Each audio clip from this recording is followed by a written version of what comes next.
ګرانو هیوادوالو ګرانو مینوالو سلامونه نیکې هیلې مې ومنئ څرنګه چې تاسو ته معلومه ده چې د اګست په 19مه نیټه باندې په کاناډا کې د افغانستان د استقلال د تجلیل د خپلواکۍ ورځ وه او ما په دې ورځ کې هلته په کانسرت کې برخه درلودې او په هغه کانسرت کې کومه سندره چې ما وویله چې د نجونو د زده کړې د پاره وو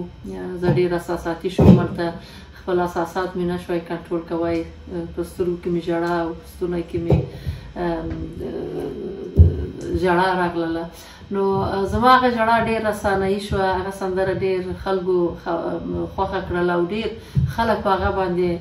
خفه شول ځکه چې هغه یو درد و هغه درد و چې کلونه کېږي زموږ په ملت باندې دا درد حاکم دی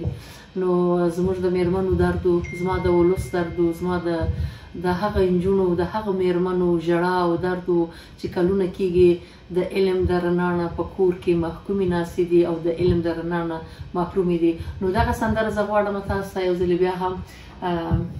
په موسیقي کې په ارامو اعصابو تاسو ته زمزمه کومه هیله ده چې تاسو ځینې خوند واخلئ